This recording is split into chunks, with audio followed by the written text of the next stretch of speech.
It all started on a bright Saturday morning when Sandra Mensah, a simple village girl from Akiem Domeabra, arrived in Accra for the very first time. She clutched a big Ghana must-go bag, or a flowery Christmas dress with slippers that had lost their original color, and carried a polythene bag of roasted groundnuts as a gift for her rich city friend, Helena Brown. She stared around at the tall buildings and sleek cars and whispered to herself, "Hey, so people live like this on Earth? I thought this one was heaven." At the gate, she screamed at the top of her lungs, "Helena, Helena, it's me, your village best friend has landed." The security guard looked irritated. "Madam, please reduce your volume, this is not a market." Before he could say another word, Helena stepped out, silk robe, curly wig, and iPhone 15 Pro Max glued to her palm like a badge of honor. Her skin glowed like butter in sunlight. Helena gasped dramatically, "Sandra, you really came? I thought you were joking when you said you'll visit." Sandra beamed. "I don't joke with destiny, my sister. I am ready for city life." Helena forced a smile. Okay. Come in before my neighbors think I'm running an orphanage." Within 2 weeks, Helena transformed Sandra into what she called a city girl 2.0. She straightened her hair, taught her how to contour her face, not to look like a church usher, and bought her a human hair wig called Dubai Mermaid. She even opened an Instagram account for her and said, "If you want followers, act like you're rich. Nobody likes poverty online." Sandra took that advice seriously. She started posting pictures with captions like, "Life only, no stress, no dust," and "If you can't afford me, don't disturb me." Meanwhile, she was eating Helena's leftover rice at night and secretly charging her small Nokia phone behind the couch.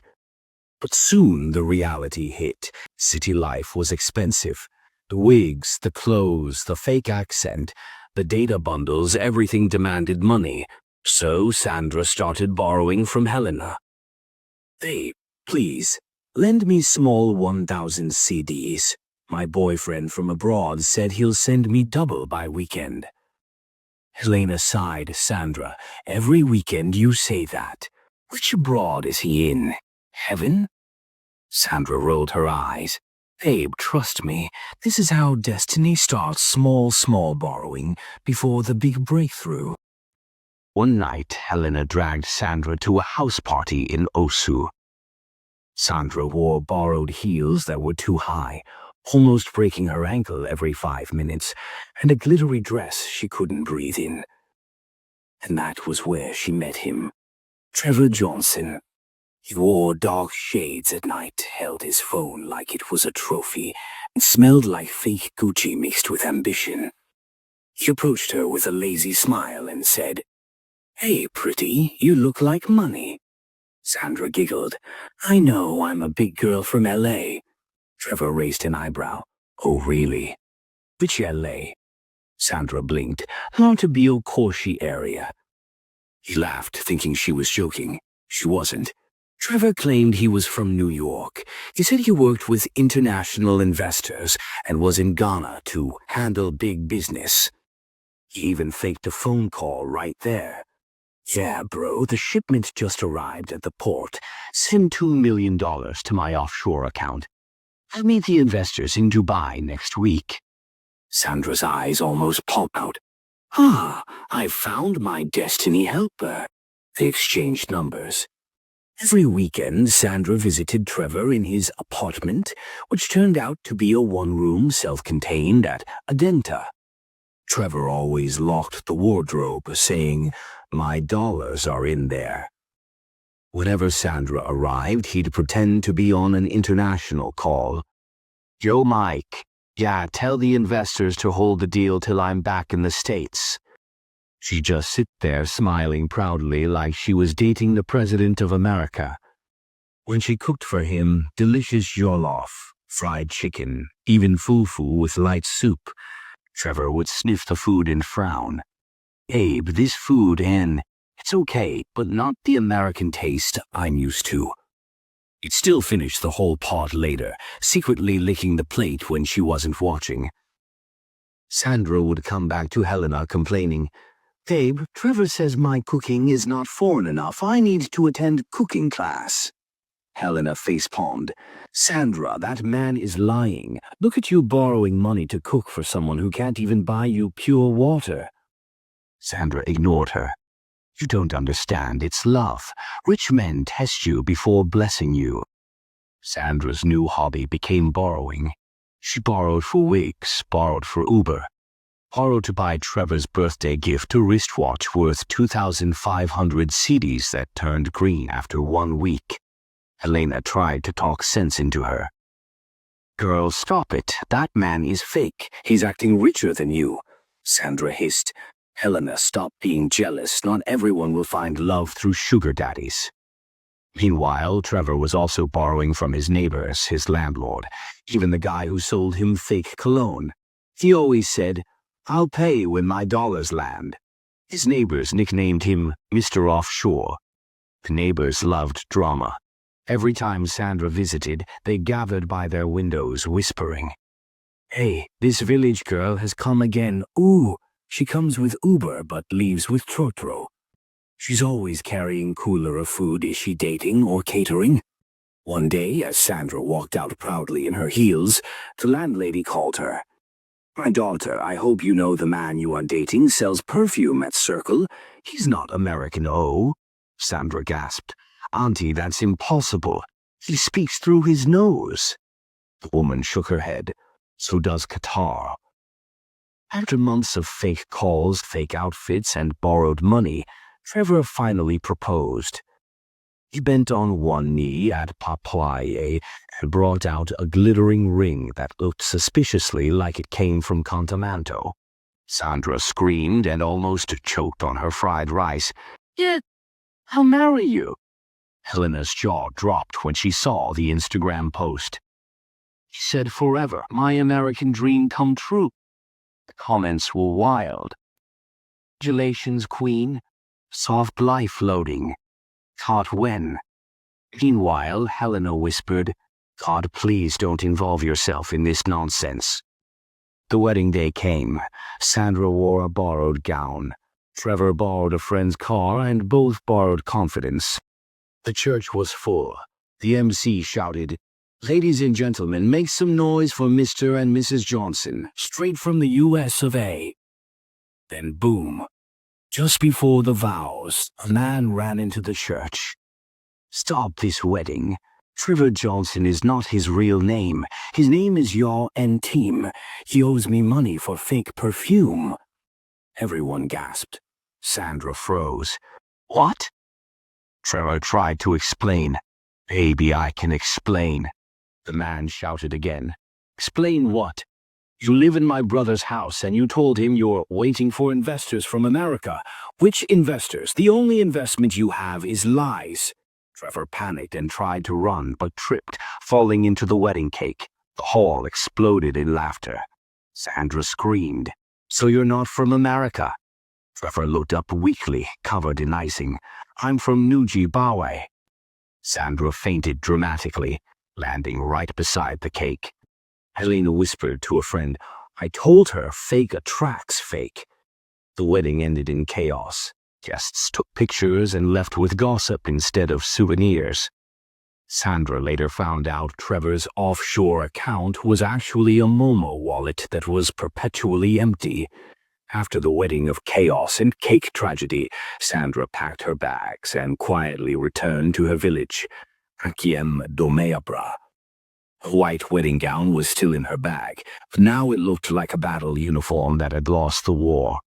The villagers gathered around her the moment she stepped off the bus.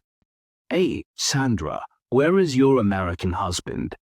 Did he take you to the USA? We heard he bought you a mansion." Sandra forced a smile and said softly, "We are having small network problem in America.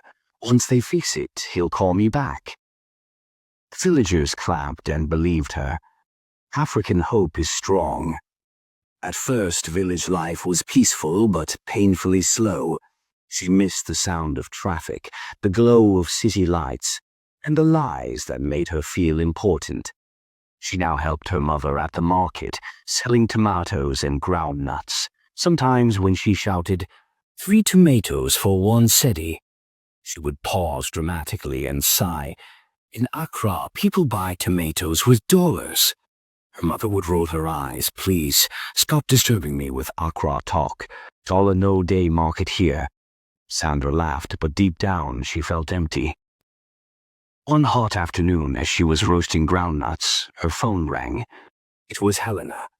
"Sandra, guess what? I'm coming to your village." Sandra almost dropped the pan. "You, here? What happened? Did your sugar daddies expire?" Helena laughed. "I just need peace. Accra is too stressful. I miss you." 2 days later, Helena arrived in the village with a small suitcase, wearing jeans, a simple top, and no makeup for the first time in years. The villagers couldn't believe she was the same glamorous woman Sandra used to brag about. Sandra shouted, "Hey, Helena! You look like a human being now." Helena hugged her tightly. "And you look alive again, my friend." That night, the two old friends sat by the fire, roasting maize, sipping palm wine, and talking about life. Helena said softly, "You know, all that city life we were chasing, the clothes, the followers, the fake accents, it was all empty. I realized I was also pretending. I was scared to be myself." Sandra sighed. "Me too. I borrowed everything, even confidence. I thought love meant packaging lies." They both laughed so hard, tears rolled down their faces. Helena wiped her eyes and said, "At least we learned our lessons early. Some people fake their whole lives and never find peace." Sandra nodded.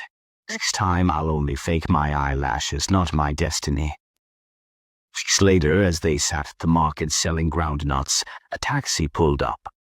Out stepped a familiar figure, Trevor Johnson, a.k.a. Yaw and Team, the international perfume seller. Sandra gasped, "Jesus, my fake husband has come." Helena nearly choked on her groundnut. "Is that him? The man who called investors from Circle?" Trevor walked towards them wearing a clean shirt, holding a small box. He looked humbled. "Sandra, I came to apologize. I was foolish. I wanted to look rich when I wasn't. I lied because I thought no one would love a broke man." Sandra folded her arms. "You were calling investors that didn't exist. Even my food you pretended not to like, you licked the pot." Trevor smiled shyly. "It was delicious. Best jollof I ever had." Lena muttered, "This love story has sequel O." Trevor sat down on a stool beside Sandra and continued. "After the wedding disaster, I went back to Accra. Worked hard selling perfumes honestly and saved money. I'm not rich, but I'm real now. No fake accents, no fake suits, no fake calls." He opened the small box, not a diamond ring, but a plain silver one. "Sandra, this time, no lies. Will you give me a real chance?" The market women screamed, clapping like they were watching a movie live. Sandra stared at the ring for a long time. Her heart said yes, but her pride whispered no. Finally, she smiled. "Trevor, I'll think about it. But if you ever fake another investor call, I'll throw your phone in the river." Trevor laughed. "Deal." Helena giggled. "This time, at least make sure you both use your real names on the wedding card." Months passed. Trevor kept visiting every weekend, helping Sandra and her mother at the market. He never acted rich again, just hard-working. Helena eventually went back to Accra, but this time opened a real online business selling wigs and makeup. She even used Sandra's face as her model, captioning it, "The real glow comes from honesty." One day, Trevor finally proposed again, this time under a mango tree, surrounded by villagers cheering. Sandra smiled and said, "Yes, but no fake accents this time. Speak your real English." Trevor grinned. Okay, my love. Me I no go lie again. You be my everything. They laughed, hugged, and the crowd sang old love songs. Their second wedding was small, simple, and beautiful. No fake suits, no dollar talk, no drama. Sandra wore a plain white gown sewn by the village seamstress. Trevor wore a modest black suit. Helena served as the maid of honor, proudly wiping tears. When the pastor said, "Do you take this woman as your wife?" Trevor shouted joyfully, "Yes." This time no lies. The whole church laughed and clapped. Years later, Sandra and Trevor opened a small perfume shop together called True Scents. Their slogan read, "No fake smell, no fake love." They became an example in their community, a living testimony that honesty may not make you rich fast, but it keeps you peaceful. Helena still visited often, teasing Sandra. "So now you're Mrs. True Sense, eh?" Sandra would laugh. "Yes, better real scent than fake Gucci." One evening, as the sun set behind the hills, Sandra sat outside her small but beautiful home, with Trevor beside her. She whispered, "You know what? I used to dream of fake gold, but God gave me real peace." Trevor smiled. "And real jollof, too." They both burst into laughter as the camera of life zoomed out a picture of two reformed liars, now living truthfully under the soft glow of love and roasted groundnuts. The moral lesson of this story is that fake life will impress people for a moment, but real life will bless you forever. Be yourself even if you're broke, dusty, or dreaming, because when you stop pretending, your true story finally begins. Thank you for watching my video to the end. If you enjoyed this story, don't forget to like, comment, and subscribe to my channel for more African tales.